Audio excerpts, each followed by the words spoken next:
Hello, good morning, technocrats. Learn something new every day. For that, search in YouTube at the rate of Prof. PVK.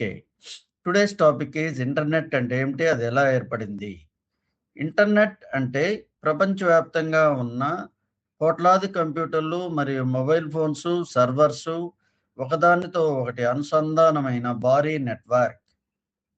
అనగా దీన్ని ఒక ప్రపంచ రహదారి వ్యవస్థగా ఊహించుకుంటే ఈ టాపిక్ బాగా అర్థమవుతుంది. మన రోడ్లు ఎలా సిటీస్ అన్నిటిని కలుపుతాయో మన ఇండియాలో అన్ని స్టేట్స్‌ని ఇంటర్నెట్ ప్రపంచంలోని అన్ని పరికరాలని కలుపుతుందండి. చాలామంది అనుకునేలా ఇంటర్నెట్‌ని ఒక వ్యక్తి లేదా ఒక కంపెనీ తయారు చేయలేదు. అలాగే దీనికి ఒక యజమాని కూడా లేడు. ప్రపంచవ్యాప్తంగా ఉన్న ఇంటర్నెట్ సర్వీస్ ప్రొవైడర్సు మరియు టెలికమ్యూనికేషన్ కంపెనీసు, గవర్నమెంట్స్, యూనివర్సిటీస్ కలిసి దీన్ని నిర్మించి కంటిన్యూస్‌గా నిర్వహిస్తున్నారు. ఇంటర్నెట్ ఎలా పనిచేస్తుంది అనేదానికి భూమి అడుగున మరియు సముద్రాల అడుగున వేలాది కిలోమీటర్ల పొడవైన ఫైబర్ ఆప్టికల్ కేబుల్స్ వేసి ఉన్నారు.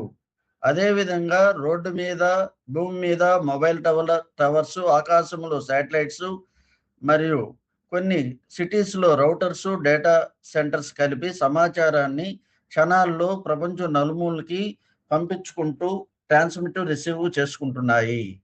ఇంటర్నెట్ చరిత్ర 1969లో అమెరికాలో ఆర్పానెట్ అనే రీసెర్చ్ ఆర్గనైజేషన్ తో ప్రారంభమైంది. కొన్ని కంప్యూటర్లను ఒకదానితో ఒకటి కలిపి సమాచారము పంపించగలమా లేదా అనేది ఈ ఆర్పానెట్ పరిశోధన ప్రాజెక్టు యొక్క ఆలోచన.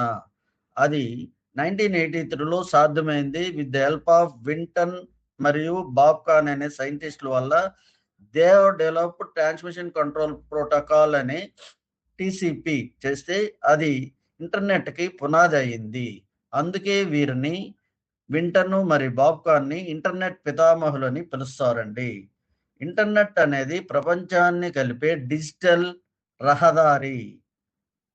YouTube, WhatsApp, Google, Gmail, online banking వంటి సేవలు ఆ రహదారిపై ట్రావెలింగ్ చేసే వెహికల్స్, చిన్న వెహికల్స్ వంటివి. ఓకే, అర్థమైందా? Bye, yours Krishna Rao sir.